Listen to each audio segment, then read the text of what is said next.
Next up on the Cosmic News Network, First Contact with Joshua Pert. Good morning, Earthlings. Good. How you doing today? Good. How you doing today? Welcome to First Contact Radio. Welcome to First Contact Radio. To talk about all these things I'm talking about is because in life, everything is energy. Every single thing that's out there. Yo, it's First Contact with Joshua Poet. He's the man on the mic, just in case you didn't know it. Covering news from all around the globe, from the weather and space to UFOs. He'll talk politics and make you open your eyes. Conspiracy theories and government lies. They'll dig it all up and try to find the proof. Cause it's time to demand the truth. It's time. First Contact Radio. We It's have time arrived. to demand the truth. It's time. First Contact Radio. We It's have time arrived. to demand the truth.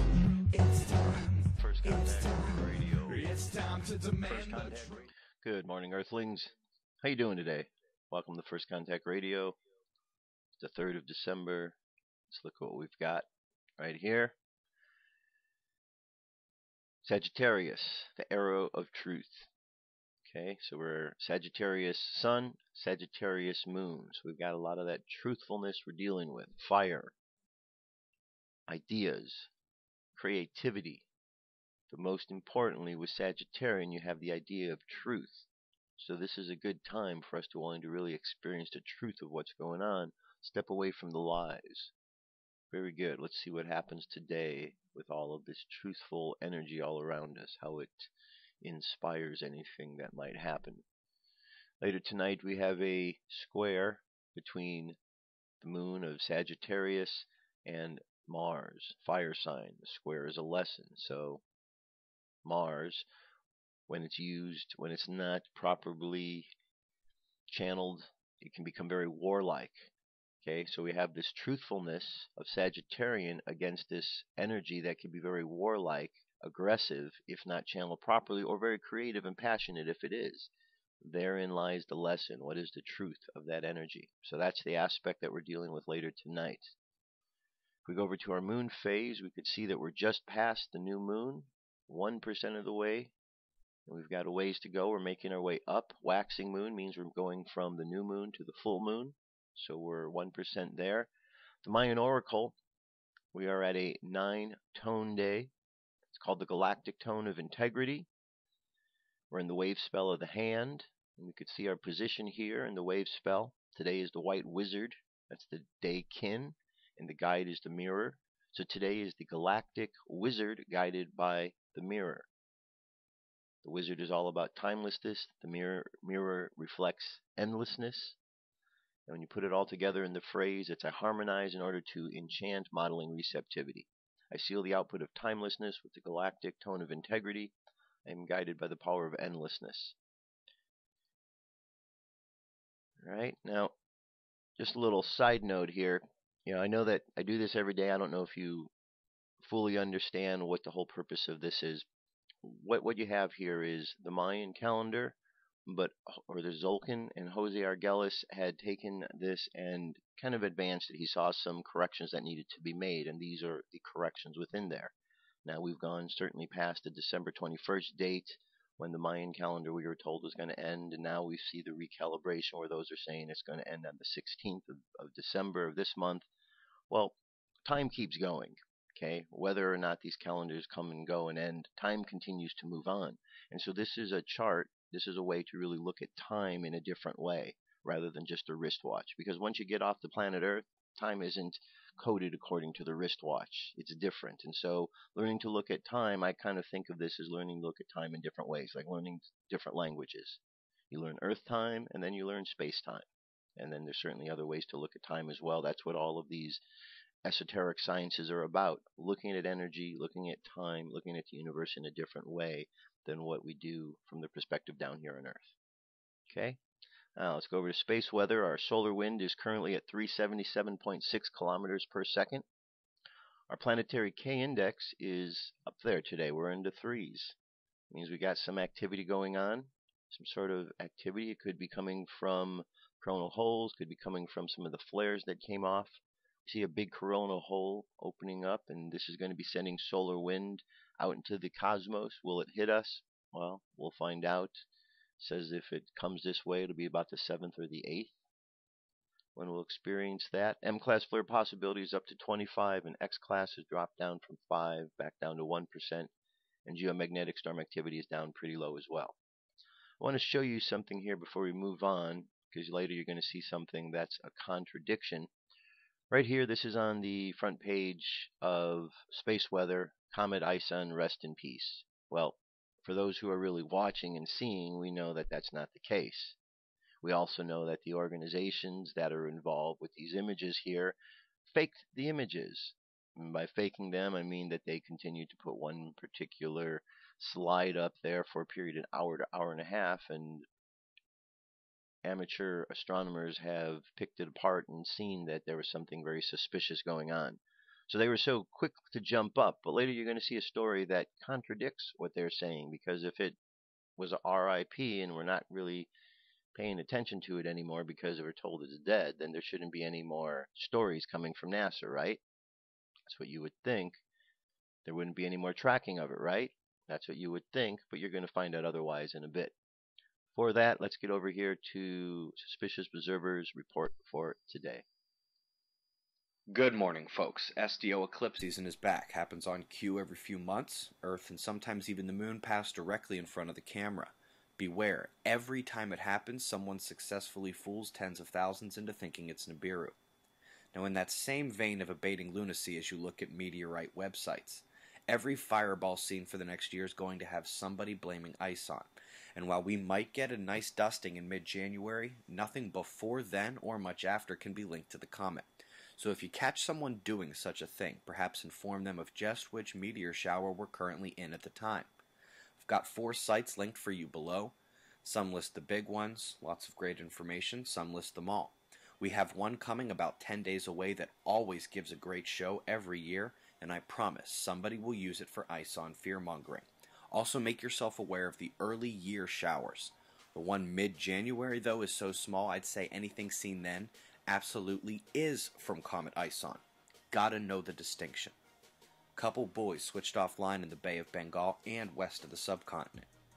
Couple nuclear stations with minor issues in the northeast and east coast. They say no radiation leaks. With Sinabung to the north, Mount Merapi to the south. Mount Currency is showing significant uptick activity. Let's look at the lows near Australia and New Zealand. In the southern hemisphere, they spin clockwise and make the worst weather along the leading convergence, hooking north along its east side. And make that bad weather it did. Extreme event in southern Australia. You can watch the pop-up storms flipped upside down from how we watch them knuckle across the United States. The accumulation concerns in South America have turned severe in a hurry in Argentina. Hail and severe storm conditions present near the east coast. Low spin counterclockwise in the north. That's one stuck there in the Mediterranean, already killed at least 2 in Italy and is causing major flood events in northern Africa. A line from deep in the Atlantic is shooting up over the UK and up to Norway, Sweden, and Finland. Note the Arctic blast encroaching into the northwest states. This again is driven by a counterclockwise driving low, but this is a big one. She's pulling straight south along the western side, causing the cold temperatures out there. Gamma ray burst again yesterday. This one came out of Aquarius. CME impact we expected yesterday is actually hitting this morning. Speed and density on a slight rise. KP back alive again, and the smooth curves are taking the tiny dings we expected. The CME was a small one. Solar flaring continues to be weak. The solar magnetic shutdown is peppered with underperforming spots, misdirected newly formed groups, and umbral decay. Not much doing, and so we use the opportunity to check out new signets on ISWA in the solar tab at the high number panels. Some of these new charts are more useful than others. Those who have been checking their sunspot class against NOAA now have another source to check. This thing also looks for and identifies the coronal holes. Those of you new to hunting them down, AIA 193 and 211 are usually the best at showing those holes as dark masses.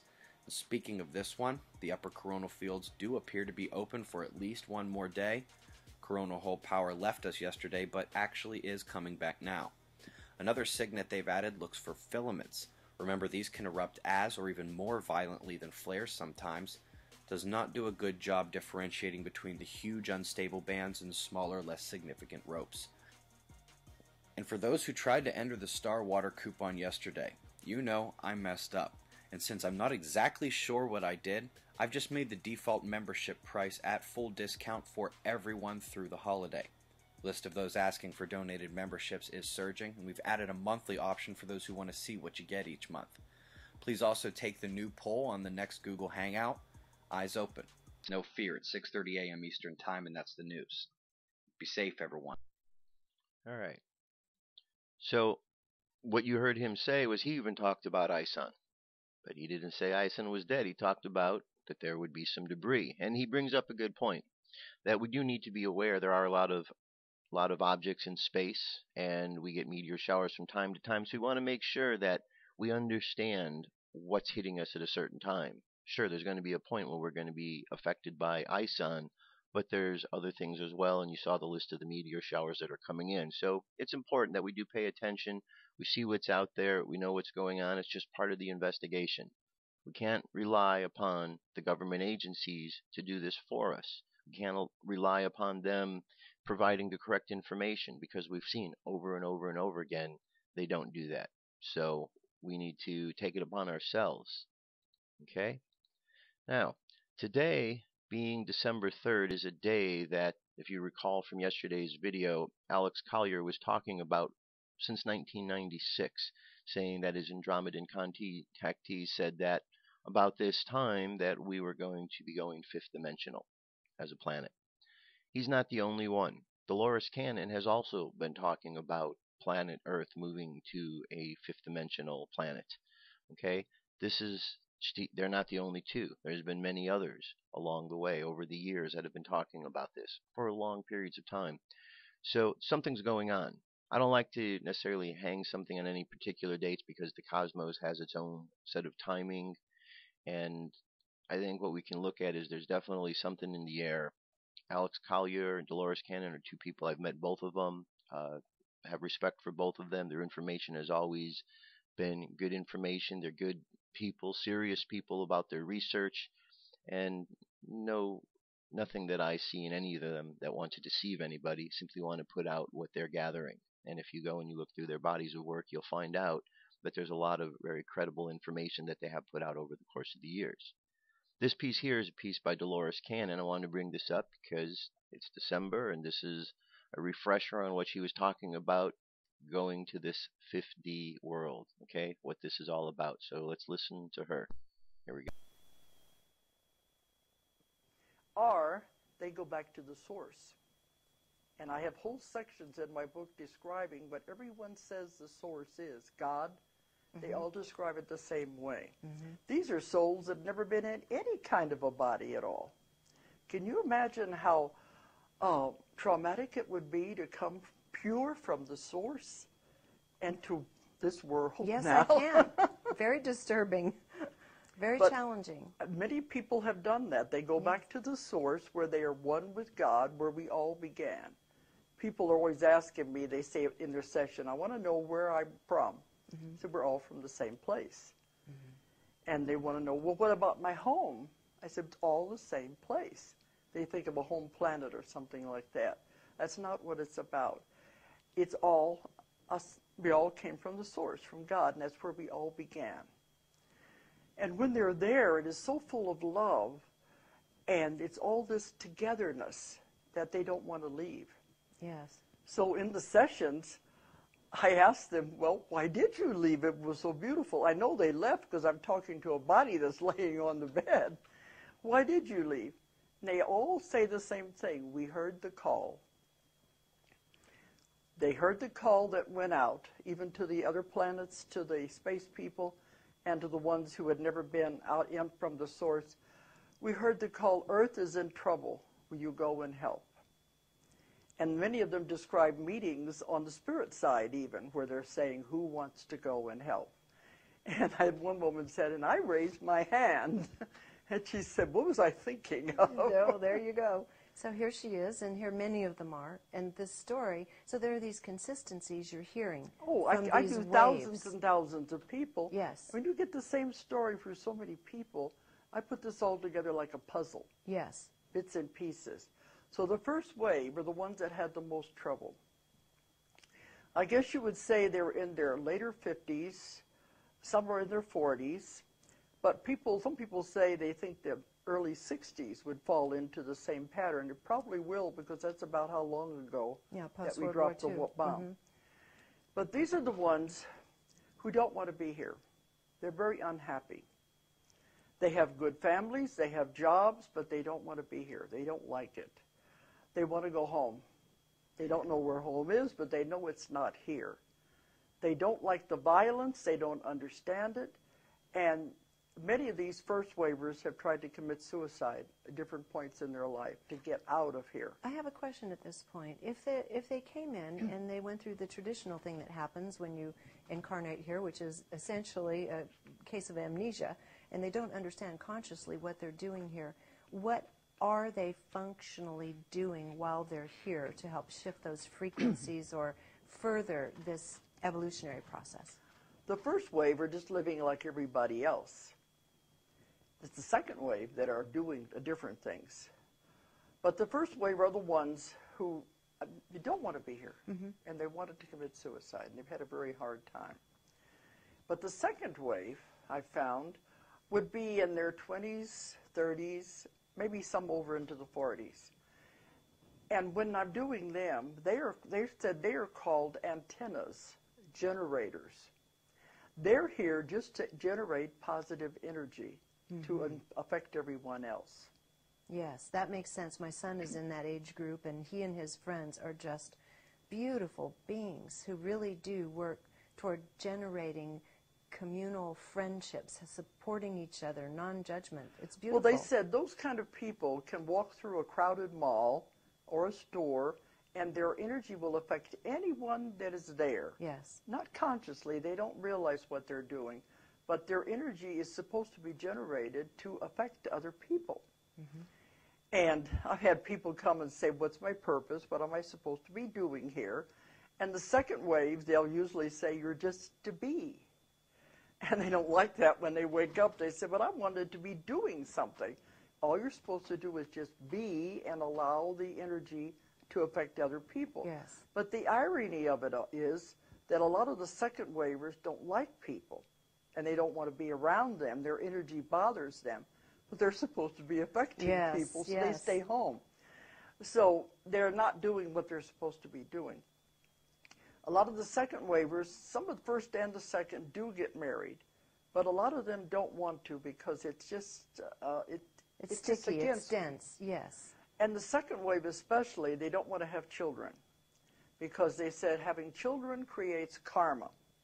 And they don't want to make any more karma. They want to do what they're supposed to do and get out of here. They don't want to be stuck here because if they create karma, they're going to have to stay. So many of them don't want children, and they work from their home. The second wavers do, so keep away from people. But they're very gentle, loving people. And I asked them one time, well, why did the first wave have such a hard time? And they said, somebody has to be the beginning. Somebody has to be the one that creates the path, the way shower. And they started, and then the others, the second wave, followed, so they had an easier time. Yes. And that makes sense. That's the and difference. Now their children are these little amazing little 3, 4, 5, 6. Well, not theirs. It's just the third wave. The third wave, yes. The third wave of because beings. some of them don't want children. Right. Some of them could be, they're born to whomever, but that next one is really interesting. The third wave are the children. And some of them now are in their teens. But these are the hope of the world. They're the gift of the world. They're here to really make a difference. And, of course, the last thing these children should be done is put on medicine and medication. Gosh. Oh. That's the last thing, because they are functioning at a different level. They have come in with all of their genetics. Everything is in place because they are a totally new species. And I've spoken at conferences about the new children where they're trying to educate the educators. And they have panels of these kids. And, you know, they're always saying, well, they're disruptive in the classrooms. That's why they have to put them on the medication. And they've said at the conferences, the reason they're disruptive is because they're bored. Yes. They said they say the teacher would ask them for an answer to a problem, a math problem or something. They tell them the answer. The teacher wants to know, how did you find the answer? And they said, I just know it. And to them, that's not enough. They want them to explain how they came by it. So that's very aggravating to one of these children. And another thing, they said they go over and over and over again the same material when I got it the first time. So they're bored. So what I was told to tell people, the teachers and the parents, is to give these kids challenges. When the other kids are doing the other stuff, take these kids aside, maybe give them a special project, a paper to write, or something different that will challenge their minds. And they said, even if you just give them something, the younger ones, something to tear apart and put back together again. Yes. It's giving them a challenge. So they can use their creativity and their knowledge. Yes. Otherwise, they're sitting around, well, I don't, you know, I'm bored, I don't want to do this again. Give them something different. And that's how they should be treated. And they have a different way of thinking because they do grasp everything so quickly. So what are they being, they've incarnated specifically for helping guide humanity, not just technologically, but in terms of science, in every which way, because of their ability to retain knowledge? Like I said, they're the gift of the world. Yeah. Nova had a special, it's been a few years ago now, where some of these kids were 10 years old and have already graduated from college. Yes. And some of these have already formed their own organizations. And it's interesting that a lot of the organizations they have founded have to do with helping the children of the world. Yes, yes, I'm So aware of that. this is where they are going. So they're going to be much more giving the gift of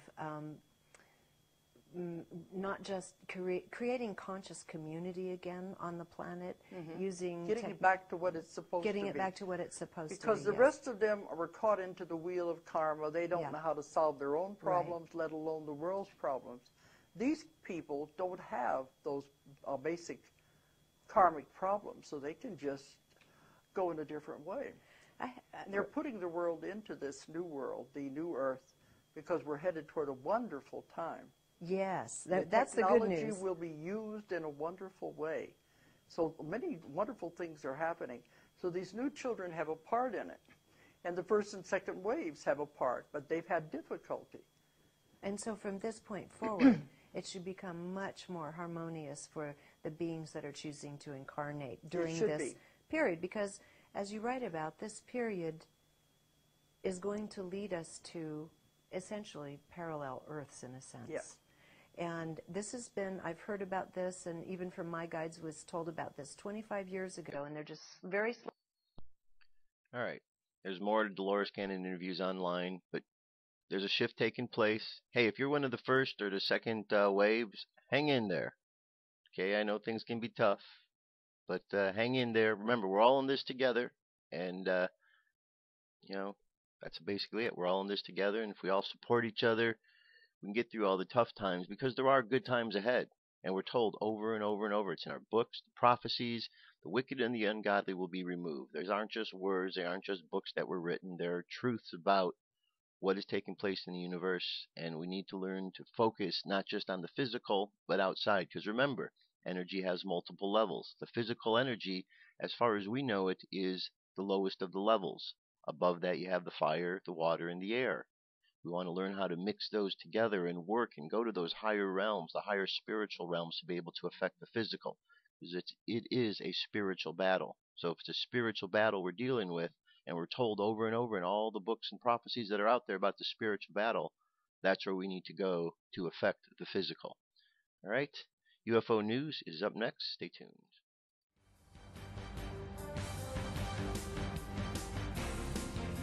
This is the UFO News with Joshua Poet. All right, Dirk, thank you very much. Today I have 6 stories for you. The first one comes from Huntington Beach, California. This has to do with 5 strobing red-orange orbs. All right, this was MUFON case number 52523. If you go to the MUFON site, they have all the cases listed there. This one says it was Thanksgiving Day, and Mary, not her real name, just purchased a television from Kohl's store in Huntington Beach, California, and the store clerk, Matt, was helping her carry a large box out to her car. As she finished covering up the TV inside of the car with a large towel, Matt said, "Oh my God, what is it?" He looked in the direction the sales clerk pointed to witness 5 bright red-orange glowing flame-like objects in the sky facing north, towards Adams and Brookhurst parking lot.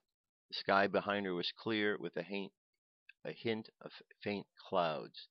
There were no planes or no helicopters in the sky. It was approximately 8:13 p.m. and they were staring at these objects in quite amazement for a minute when Mary realized that she had her smartphone in her purse in the front seat of her car. As she was setting up her camera app for the objects as she was setting her camera app, the 4 objects were right in front of her, now forming a rectangular formation and slowly dematerialized into thin air. It was now 8:15 p.m. and she was able to take a short video of the strobing light in the left sky. It was moving slowly from side to side. It remained for another minute or two before disappearing, but quickly reappeared. She managed to take several photos of the object. All right, and here is one of those photos right there. All right, moving from California to Mexico, just going south of the border. This one is an object, looks like so.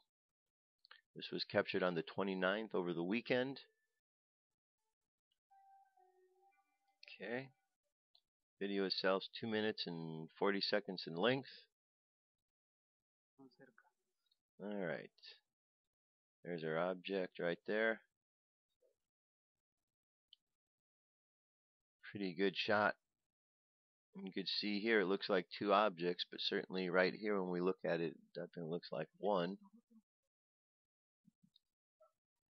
Okay, now here's where we have it definitely looking a little bit more like 2. Maybe this is a different one that just is in the screen. Okay, so this was from Mexico on the 29th. Next we have December 1st over San Antonio, Texas. Okay, object in question, close up, and then you could see it right here. The day was really cloudy. I did not expect to have a UFO sighting. As I was walking to the garage, I noticed this bright glowing light by the clouds. It appeared to be hovering, motionless. So I grabbed my camcorder tripod for a close observation. When zooming in, a metallic orb can be observed and to be hovering. It appears to reflect the sun rays and a shadow underneath. When zooming out, you can clearly see the clouds pass around it as it hovers. At one point, the cloud becomes really thick. UFO orb could still be observed as heavy clouds pass over it. Using a tripod clearly shows how this UFO was hovering motionless. As you can see in the video stills, you can clearly see it under the clouds. Sighting lasted about 30 minutes. You did not hear any noise coming from the object. So there we go. Same as the one you just saw there. This was over San Antonio. The video is 10 minutes in length, so a lot of footage here to check it out. Alright, and moving along. Next. Let's see. Is this right? Something doesn't seem to be showing up right there. Hope you can see this. Next we have a sighting over Sydney, Australia. This was on the 1st. And what we have here says the video was taken by a person famous in the UFO community because of his amazing catches of cloud orbs and daily hunting habits. Laszlo believes, just as I do, we can mentally call these cloud orbs down to us. It takes practice, but you can do it if you set your mind to it. Alright, there's our little orb in question. And if we go down here, we've got a 16-minute video.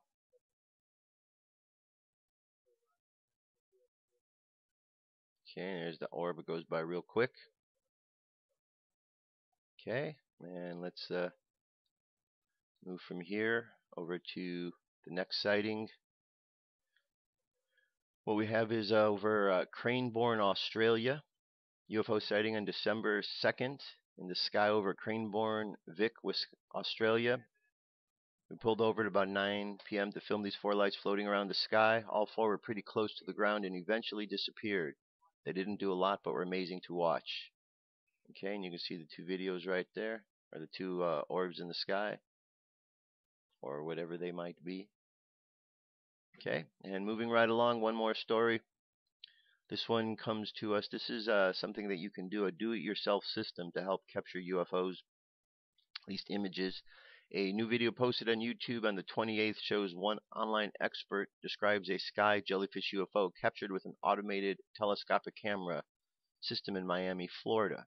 While posting frequent sightings from his area, local photographer Jerry Thomas is also offering free online video instructions for the design and assembly of his advanced home-based solution for systematically identifying and recording UFOs. The instructions emphasize development of fixed optical detection and recording installations requiring power, data communications, and program operations. Those unfamiliar in working with these types of systems may want to enroll the help of a local builder and installer to ensure quality and safety standards in all phases of developments. All right, so it's a long article here. Goes into talking all about the ways to do this, but it's a nice opportunity if you want to get some really nice setup to be able to capture these things, to be able to do it yourself. All right, that is our UFO news. I'll be right back with some more stories, so stay tuned. What if our government was responsible for some of the greatest crimes against this nation? Would you really want to know? These are big questions, but these questions deserve answers. It's time to demand the truth.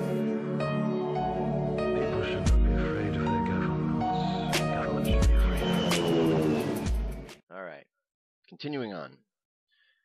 We're going to start off with Obamacare. It's the gift that keeps giving because there's continuously one problem after another. You know Obamacare is a scam, right? I know those of you who are listening to the show and you've seen the articles, you obviously are aware of it. A lot of people don't realize it's a scam, and that's kind of a shame. If you read through all of the information about the Obamacare that is available, it certainly seems it's about a power grab. It has nothing to do with the health insurance. It's really ludicrous to believe in this day and age, 2013, there's such a challenge in a website being built that can't seem to work. Then again, if you go look up Michelle Obama's record, you find that she lost her law license. You can go, this is all documented in Chicago on the law information site there, and you can go and you can find out she lost her law license. The alleged reason, and this hasn't been confirmed, but the alleged reason she lost her law license was for insurance fraud. Funny how now we've got this fraudulent insurance program going on in this country that's got so many people fooled into signing up for it. Well, people who are signing up apparently aren't watching these kind of shows and listening to the stories out there, because if they were, you'd probably think twice. Now, we've heard all about the security issues. Here's one that says no security ever built into Obamacare site. Wow, what a surprise. It could take a year to secure the risk of high exposure of personal information on the federal Obamacare online exchange, a cybersecurity expert told CNBC on Monday. When you develop a website, you develop it with security in mind, and it doesn't appear to have happened this time, said David Kennedy, a so-called white hat hacker who tests online security by breaching websites. He testified in Capitol Hill about the flaws of the healthcare.gov last week. It's really hard to go back and fix the security around it because security wasn't built into it, says Kennedy, chief executive at Trusted Sec. We're taking multiple months to over a year to at least address some of the critical to high exposures on the website itself. According to Department of Health and Human Services, which oversaw the implementation of the website, the components used to build the site are compliant with standards set by the federal security authorities. Well, there's more to the article, but same old story. I mean, how many times do you have to hear about all of the information that is getting into the wrong hands? How many times do you need to hear that people have signed up, or tried to sign up, only to find out that their information was released into the public, or that other users are going on and trying to sign up and they get information from somebody else? I mean, how many times do you have to hear that before you realize the system is a mess? Apparently, some people need to hear it a lot because people keep signing up. Yet, it's very telling because for all the Democrats that supported this man, you would think that there would be at least that many sign-ups for Obamacare, but there aren't. So the very Democrats, the very ones who supported this man so blindly, aren't even willing to sign up for his program, for his Obamacare. It's very telling what's going on. People are waking up. The mainstream media is not really trying to encourage that. It seems like they're trying to get people rounded up more to get involved with these type of scams. Shameful. Shameful what's going on in this country. Now here, Here is, you've heard about, there was a site called Silk Road, then it was replaced by another site. Anonymous online marketplace that replaced Silk Road vanishes, taking 100 million of users' money with it. But here's the crazy part. It was called Sheep Marketplace. Sheep Marketplace. A shady online marketplace that anonymously sold drugs and guns has virtually disappeared, leaving illegal vendors believing they've been scammed out of much as $100 million. Sheep Marketplace emerged as the go-to replacement to Silk Road. A similar bazaar shuttered by an FBI in October. Now users of the site, which operated outside the law, began to begin with and dealt only in anonymous bitcoins, fear it was a scam all along. Well, I'm not going to go on more at the article, but really? Sheep Marketplace didn't clue them into the fact that there was something weird about it? It's amazing. We hear the term sheeple, and sometimes people laugh like there's not really people in the world like that. Sheeple, are there? Look how many people went and signed up for a Sheep Marketplace website. How many people go onto Facebook and play the farm games and the things that round people up and keep that mentality going? It's really sad what's going on. America's being dumbed down. I mean, I was watching something the other day about how the education standards of America are some of the lowest in the world. What happens if society continues to get dumber and dumber? Doesn't bode very well for where things are going. We need smart people to rise to the top, not the dumb ones. The dumb ones, they're not getting anywhere. They're not getting anywhere. Okay, this is a message here I'm going to play. It's a 7-minute video. I'm only going to play a little bit of the video for you. You'll get the idea, and then you'll be able to watch the rest. This is a woman named Josie. She goes by Josie the Outlaw. And she put this together as a message to the police. Very good message. Watch this. You'll hear that what she has to say is very valid. Here we go.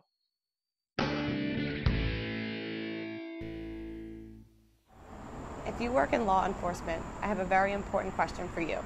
One which soon may be a matter of life or death. I'm sure some people become police officers just so they can boss other people around. But I'm going to assume here that you mean well, that you want to be one of the good guys. In which case, my question is this. Is there anything the politicians could enact into law that you wouldn't enforce? Is there any order that you would refuse to carry out? Or will you do absolutely anything your bosses tell you to? In the U.S., police have already obeyed orders to fine or arrest people for a wide variety of harmless activities, such as dancing at the Jefferson Memorial or having a vegetable garden in their front yard. Police have even gone so far as to execute violent paramilitary raids on food co-ops and organic farms.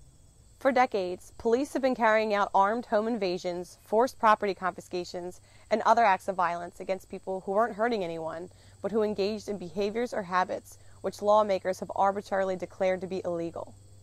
You may be comfortable in assuming that you'll never receive an order to do something truly immoral. But the fact is, with every order you receive, you have a choice between obeying without question or relying on your conscience. No doubt there were cops a few years ago who never expected to be ordered to disarm innocent people, to do door-to-door home searches without warrant or probable cause, or to detain and interrogate people for merely driving down a road. Yet police have since been ordered to do all of these things, and almost without exception they obeyed. So it's not unreasonable to ask, is there any point at which you will draw a line and say, no, that I will not do? And if you won't draw such a line anywhere, if you will do absolutely anything your political masters tell you to, how are you any different from the enforcers of Soviet Russia, Red China, or Nazi Germany? You may be tempted to say, I don't make the law, I just enforce it. Or to argue that if some legislature, court, or some authority above you says it's okay, then it must be. But keep in mind that this is exactly what the thugs of every tyrannical regime in history said to justify their actions. And how do we remember those people now? As courageous, noble law enforcers? No. Unless you want posterity remembering you as a heartless, mindless pawn of oppression, then you'd better decide, and decide now, where you will draw that line. Unfortunately, there's little indication that most cops have any line at all. The incidents of police officers refusing to inflict injustice upon the people are extremely rare. Even when cops say they personally oppose certain laws, such as marijuana prohibition, nearly all of them continue to violently enforce these laws against non-violent people. In other words, they recognize these laws as counterproductive and unjust, but they choose to enforce them anyway. For the most part, American cops seem completely incapable of disobeying immoral orders, and instead do what the enforcers of every other authoritarian empire have done, inflicting harm on innocent people whenever and however those in power tell them to, while accepting no personal responsibility for their actions. I hope you are better than that. Keep in mind, there are a lot of decent Americans who do have the integrity and courage to draw a line in the sand, a point at which they will disobey and resist violations of their rights by those in power. It may be that they refuse to be disarmed. It may be that they refuse to cooperate with warrantless searches, or refuse to keep funding a government they view as destructive and unjust. Whether you agree with them doesn't particularly matter. What does matter is whether in the end you are willing, if and when you are ordered to do so, to violently assault the dissenters for their disobedience. All right. So there's more to this. You get the idea. Good message. Very good message that needs to go out there. Because police officers, if you're listening, you guys are being put in a bad position. Don't be like the Nazi soldiers. Don't just follow orders blindly because you're told to. Because at some point in time, there may be somebody out there hassling your family in the same way you're hassling others. There's no honor among thieves, among thugs, and the organization, as we know it, the police organization, has become very thug-like.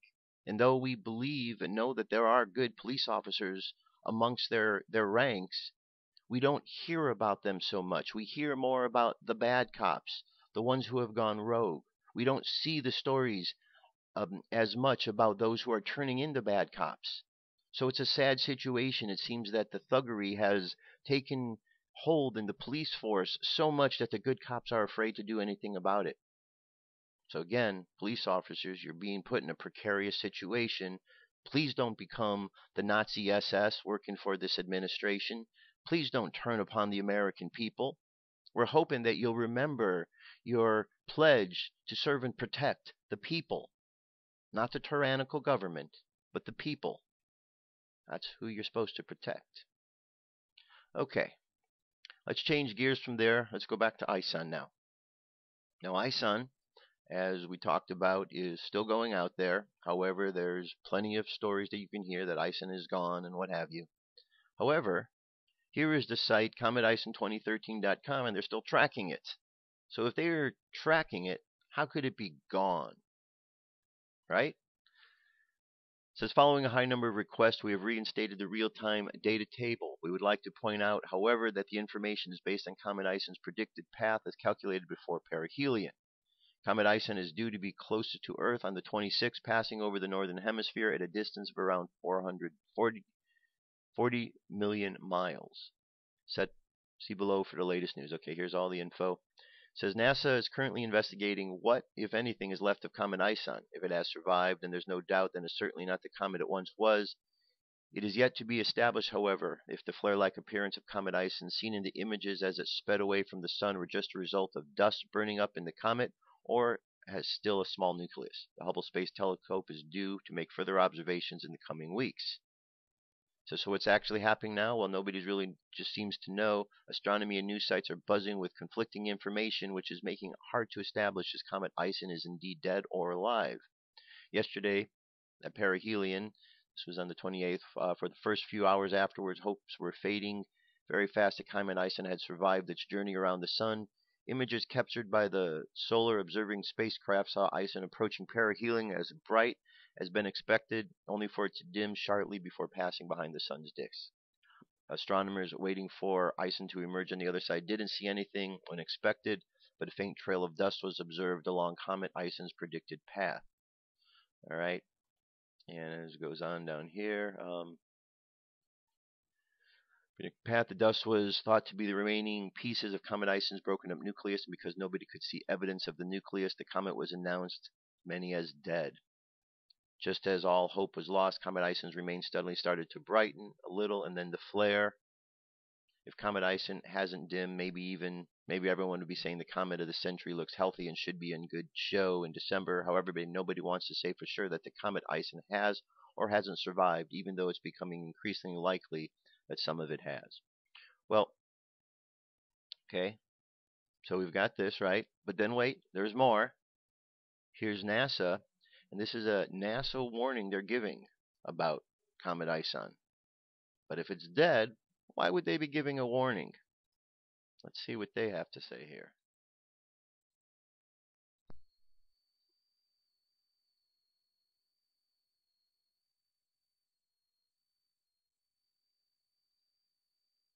Comet ISON meteor shower, presented by Science at NASA.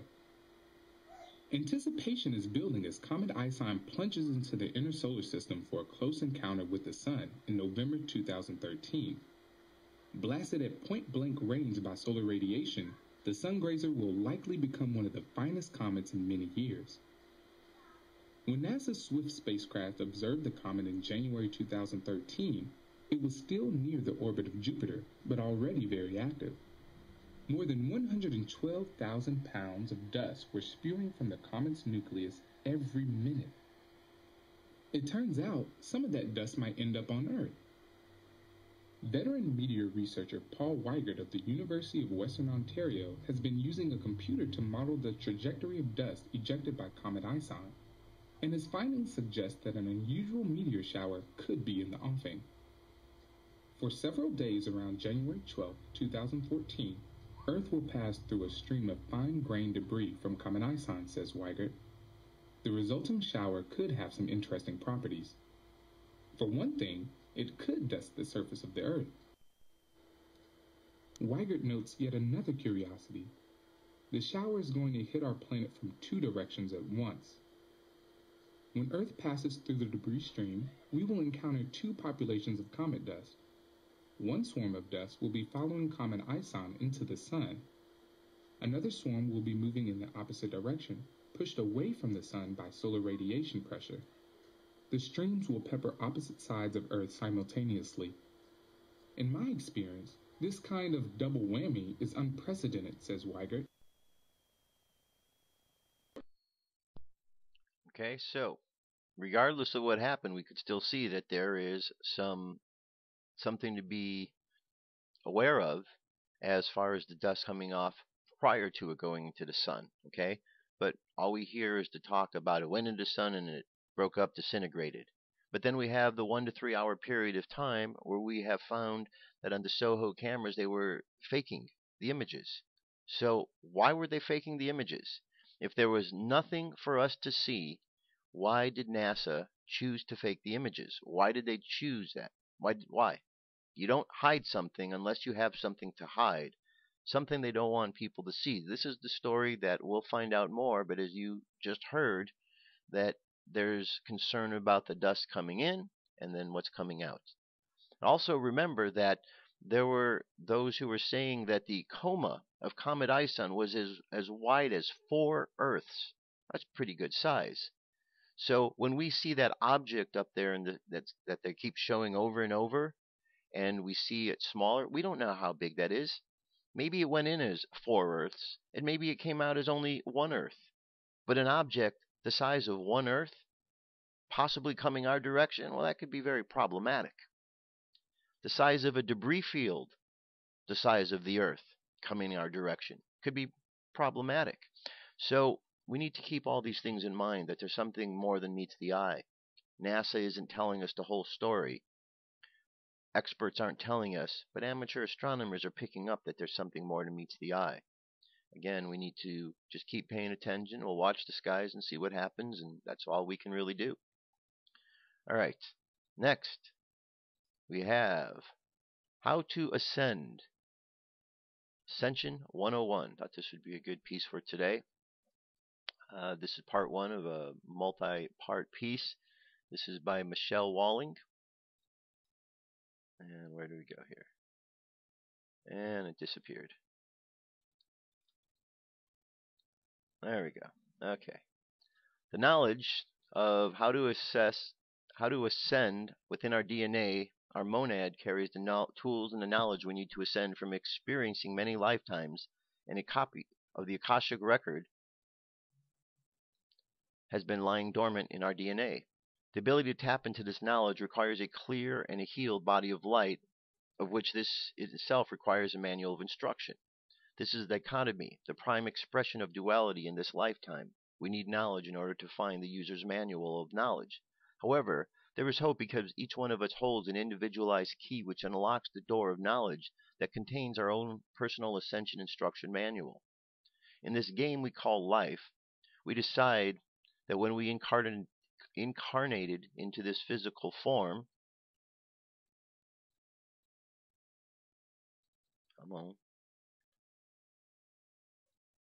a little bit of challenges here. When we incarnate into this physical form, we would forget where we put the key to unlock the truth.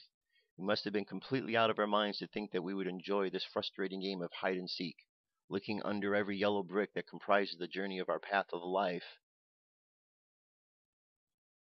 While preparing for this incarnation, we decided we would have to give ourselves a clue. So we decided that we would trigger a certain point in our life that we would grow tired of picking up bricks and looking under them, and out of exhaustion we would sit down to relax under a nice shade tree.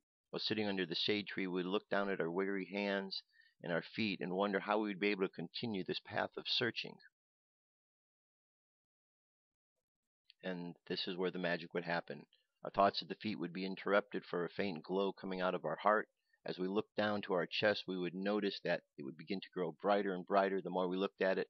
And the more we looked at it, the more we began to forget about everything else that was happening, including the fact that we'd begun to storm all around us with rain, thunder, and wind. The more it stormed, the more we would bend over in protection. The brighter our light would shine in our heart as we curled up within ourselves in the fetal position. This is akin to the dark night of the soul. The more we hugged ourselves, the less we were affected by anything else that was happening around us. With our heads in our chests, we'd be enveloped by the light emitting from our hearts, and we'd begin to feel as if we were floating on a cloud of light. Music would fill our ears, and we would feel dreamy and joyful. We would forget everything that happened up to the point of now, wanting nothing more than to stay in this place of bliss forever. All right. So basically, as it goes from here, what it's saying is that the keys that we need to unlock the truths are inside of us. It's kind of funny because we spend so much time looking outside of ourselves, and the one place where what we need to find, it's hidden in a place where most will never look, inside. But when we sit and we take time to meditate and go inside, it's amazing what we find. You know what you find, the amazing things you've experienced in meditations. So it's funny how so many people are adverse to wanting to go in to do this, because they hear the word meditation and they think it has some weird connotation. Yet most people will close their eyes during the course of a day and just take a moment to kind of clear their heads, not realizing that they are in the meditative process themselves at that point. So that's what needs to go on. You just need to go inside to find the answers, and all will be revealed. All right, this is the message from Hilarion for today. Hilarion. Here we go. Hilarion's Weekly Message 2013. December 1st to 7th, 2013, by Marlene Swetleshoff. Hilarion. Beloved ones, there are mighty signs in the heavens that humankind can no longer ignore or deny. Something big is taking place that involves not only the planet Earth but the entire cosmos. You are the conduits who are now taking on an even greater role of keeping the Earth in balance. This is a most important function of your presence here on Earth.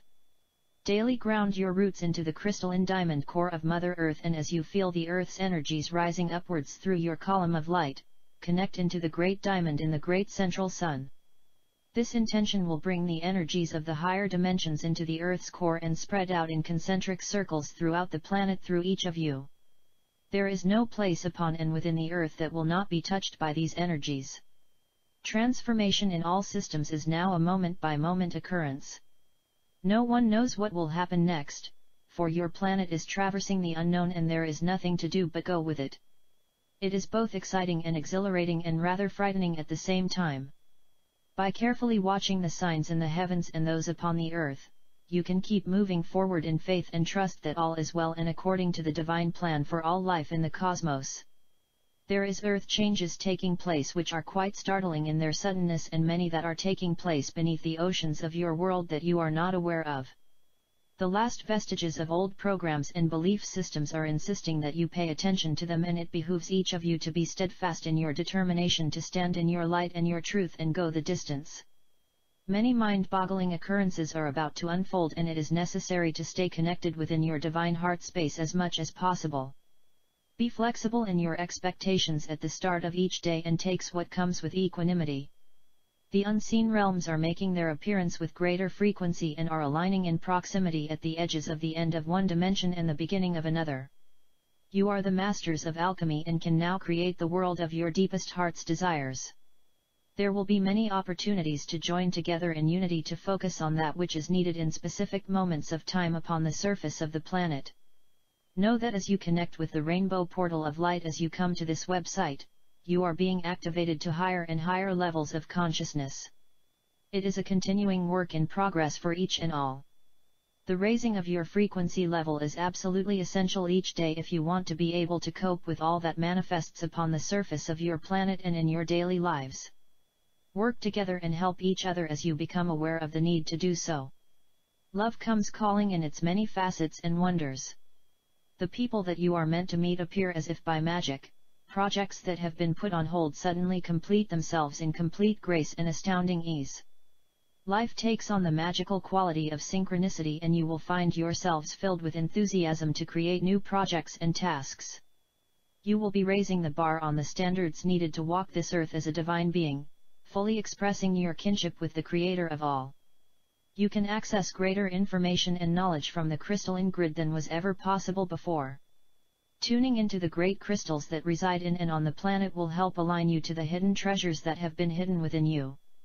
Embrace these gifts with zest and relish as they come to your awareness, for it is not only that which is not love within you that needs contemplation, release, and reflection, but also the celebration of that which comes to remind you of your magnificence. You begin now to experience your own greatness as the blockages to this knowledge are lifted in the upraised frequencies. Until next week. I am Hyla. Okay, yet again in that message it talked about the treasures on the inside. Again, we go to the inside to find out. We go to the inside to find out. All right, the angel message for today here.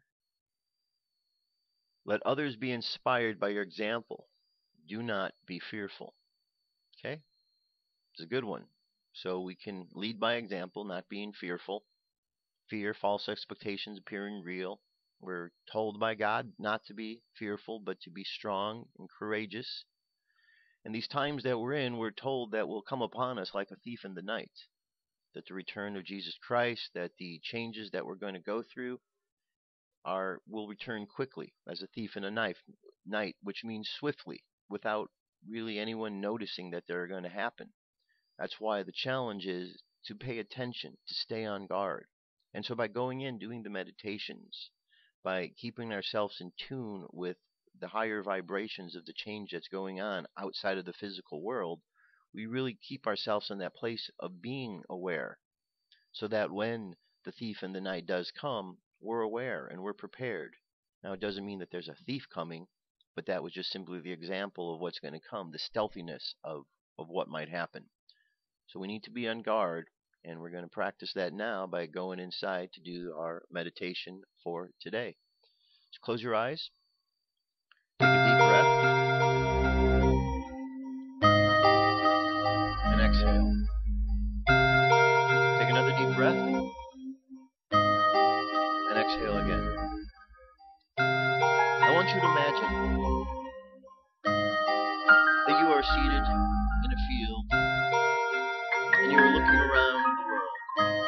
As you look around, you see things taking place in the physical world all around you. And you realize that your vision, your sight, your ideas are all limited to that physical world. But then you close your eyes, and when you close your eyes, you find a whole other world that exists. A world without boundaries or limitations. A world that allows you to see past the physical into the other realms of existence. And as we experience the other realms of existence, we begin to understand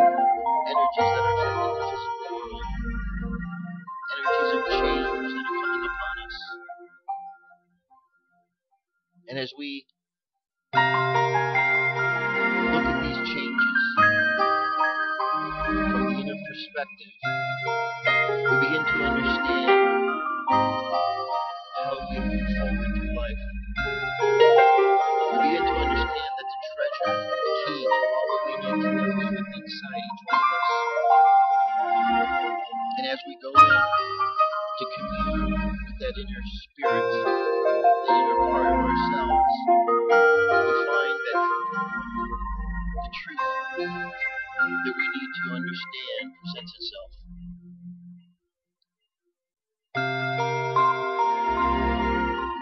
As we realize and think about the physical world, we open our eyes to look. We realize that we can bring the spiritual into the physical. And though others may not see it, they certainly will feel the spiritual energy that we are putting off. Imagine sending out from your heart chakra love. Just imagine sending this love to each and every individual you meet, knowing that love, the greatest force in the universe, will either change them for the better if they choose to accept that energy, or will cause great confusion in them if they choose to fight against the love. If they fight against the love, eventually they will be transformed.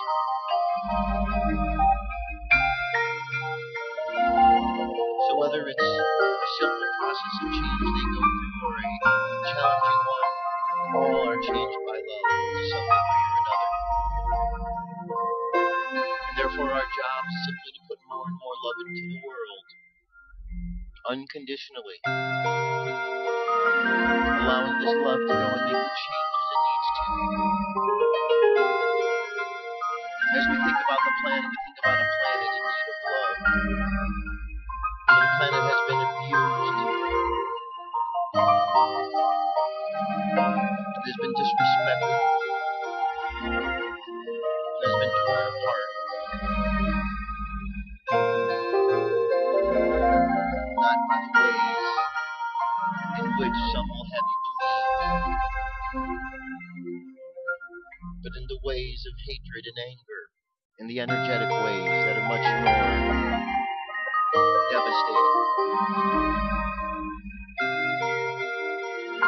And as we go into the spirit, we can find ways to combat these forces of darkness that are affecting the planet adversely. So we just keep sending out love. So as you go out into the world today, let's just keep sending love wherever we go. And as we send this love, we know that this love changes things and opens minds and doubts and fears. Points us in the right direction. So let's just keep sending out love and imagine our subconscious mind continuing on that journey. And let's bring our conscious mind back to the present moment on the count of 3. 3, coming back to the present moment filled with confidence. 2, coming back to the present moment filled with faith. And 1, coming back to the present moment happy, healthy, and whole. Happy, healthy, and whole. Go ahead and take another deep breath. Exhale. Open your eyes. Alright, there you go. Thank you, my friends, for being here. Made it through another show. Just keep sending out love, no matter what goes on. Look, there's a lot of doubters out there, a lot of people who are fearful about what's going on in the world. Don't let their fear affect you. Keep sending out love and allow your love to affect them so that they step from their fear into the place of love and understanding. That's it for today. I'll be back tomorrow with more news and information. Have an awesome day. I'll talk to you soon. Much love and light to each and every one of you.